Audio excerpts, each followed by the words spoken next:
Hi, I'm Julian Johnson of Unified Solutions. So I've taken some time to really deeply reflect about 2021 and what went well or not so well for my clients, both on the coaching side, because I coach executive leaders or emerging leaders, but also compared and contrast those experiences with that of my consulting clients. And I've had multiple consulting clients in 2021 and helped them, navigate transformation, help people and teams, improve their cohesion and just overall improve their performance so that they can meet the objectives of the organizations that they're a part of, that they work for. And so I've had some very interesting insights while sitting down thinking about, between those two constituencies, which ones have exhibited good, better, and best results in terms of, meeting their goals, making progress towards or beyond their goals, and which ones have set themselves up to be in a better position going into this new year. Excuse me. Than others, right? What were the common themes from those experiences? And so, I think it's very interesting. I've had over a dozen different coaching clients in 2021. Not all of them were healthcare leaders. The spectrum ranged across, middle managers trying to move into from an individual contributor to, having a team of 10 to 20 people, to senior executives who were managing other senior managers or senior leaders and trying to really figure out, okay, how do I do this strategically and really kind of be authentic while also not dropping the ball. I've worked with founders, co-founders, and on down the line. So a healthy array of experiences and perspectives, and just circumstances that were certainly unique to each and every single one of them. So that was quite enjoyable for me. But one thing I can say, 100% of those clients, all of those clients that I had on the coaching side, we started off our sessions identifying what success looked like to them, what they wanted to work on, what they wanted to be, and just really just taking time to understand their goals and their aspirations and intentions for their year. And every single one of those individuals have hit or exceeded those goals.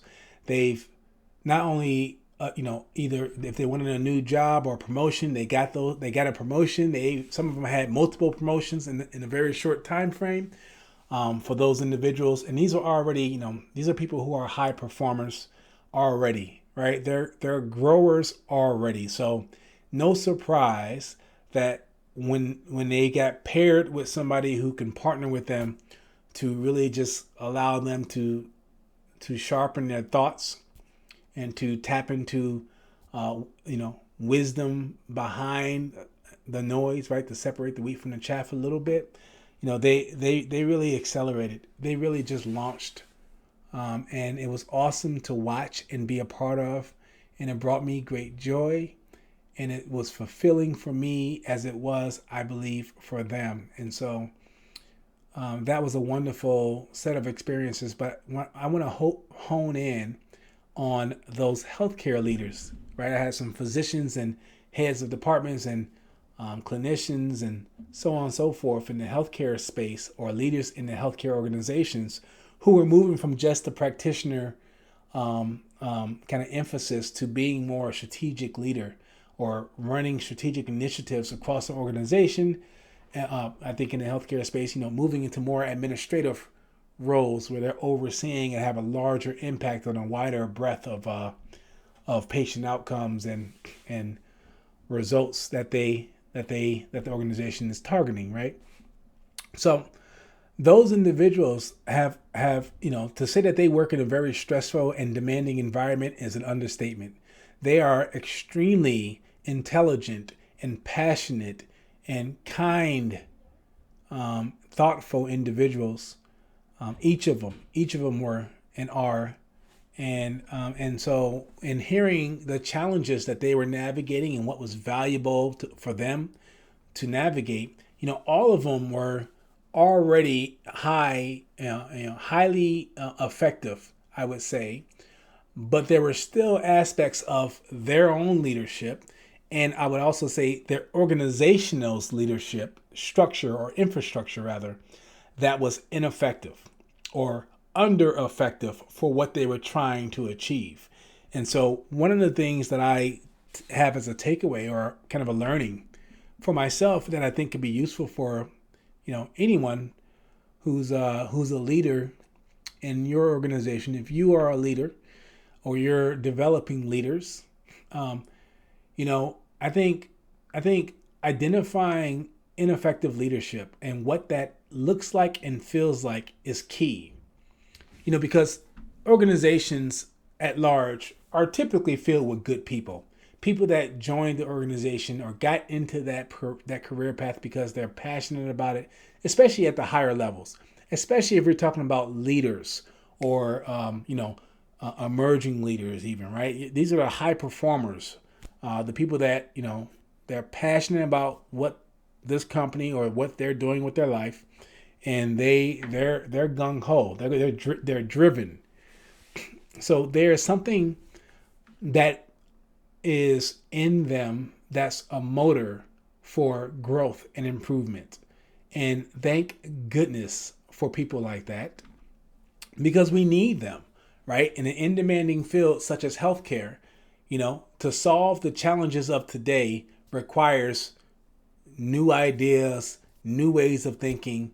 And from an organizational standpoint and a leadership infrastructure standpoint, it demands, a demanding environment demands that leaders invest in the development of their people.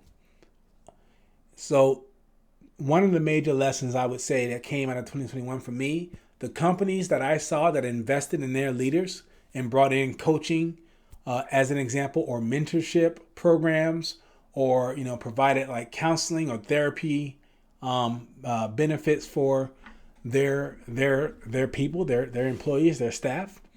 Those companies,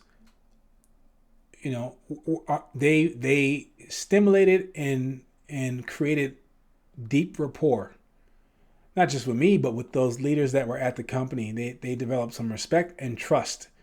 And those leaders, by being developed and being invested in to that degree, not just getting paid something or having vacation time, those are all standard, right? Those are all standard.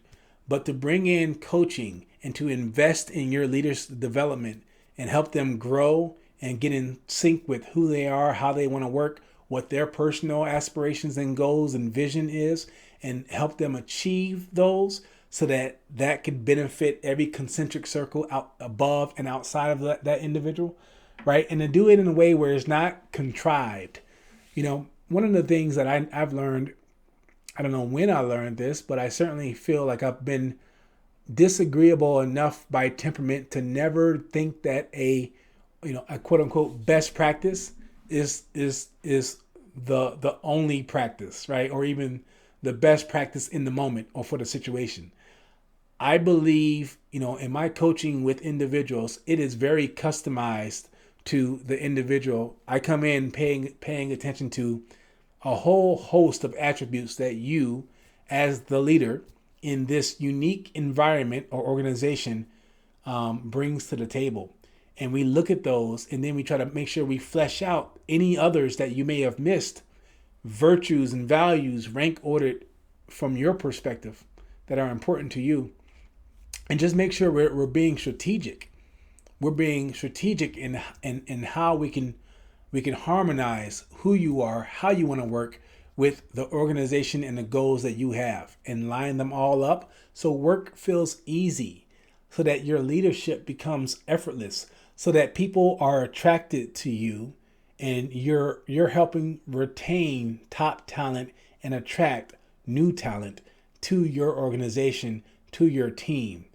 Not only that, so that you can reduce the stress in your life and in your work, and you can start to create a little bit of buffer and reserve, or I would say a lot more buffer and reserve to maintain the high performing engine that you have.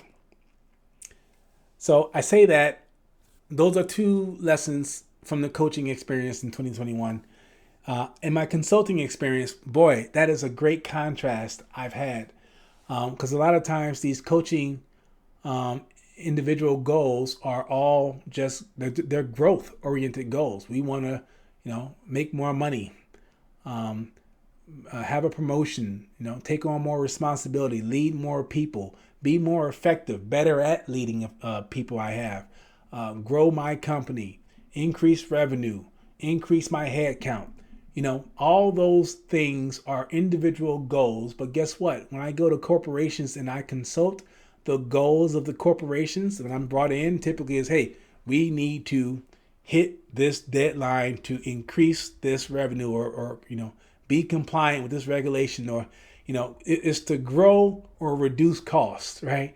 There's top line goals and there's bottom line goals, and either way, or it's reimagined. They're navigating the challenges and the vicissitudes of life as well.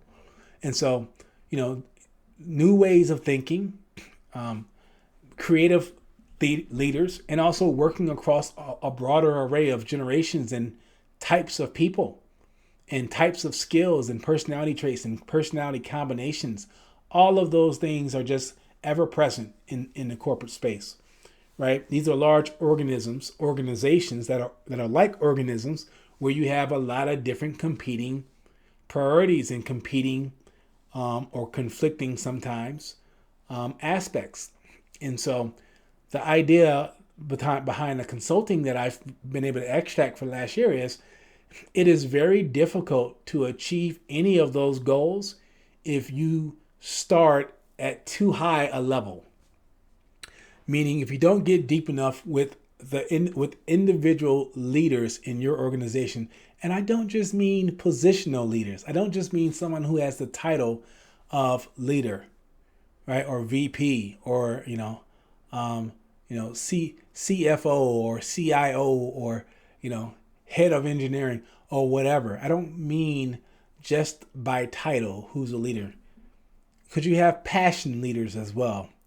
You got the experts in any department, and I would say every department, where they know how to keep the lights on in your business. They know they have competence and understanding and skill sets that you need at your company. You needed to hit your goals. You needed to maintain where you are, but you also need them to hit aspirational goals and growth goals. And so you need those passion leaders to be identified and involved, and you need to support them to grow. What does growth look like? Well, again, it's individualized. But I can tell you, we can measure the results. We can actually track progress, and whatever those individual growth measures are, you should be able to see tangible results at the business level. When people are happier, they're less stressed out, they're less frustrated, they have better communication, more effective communication across your organization, not just within their own team, but across the organization. You're going to experience better cohesion, better goal attainment. And so in the day and age where most of us are working in very complex, highly in demand industries and professions, healthcare leaders, I'm looking at you now.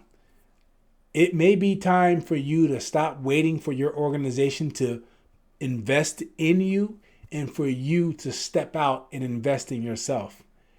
It's okay to take care and prioritize your health as much as you do that of your patients.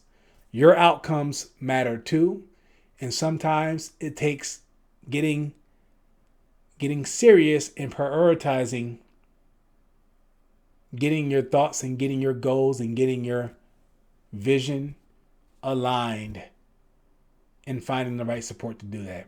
So I'll say more about that. I'll tell you what, instead of me talking about it here, I would say if you want to learn about, we created a program that really deals with helping organizations and leaders move from ineffective leadership to effective, what I call effortless leadership, right? By working with your leaders one-on-one, working with teams and helping with team cohesion, but also making sure we understand how to track progress and track the results. And so if you're interested in that, I will look at this video that I put together here that explains that program, and reach out to me via the comments here, via YouTube, or the website. However you need to get a hold of me, I'm available to you. But I am looking forward to 2022 and what you can do. I'm looking forward to your growth. I'm looking forward to us all solving today's challenges with creative, new, and empowered ideas. Thank you so much for listening. This has been great, and hopefully we'll see you soon. Have a good day.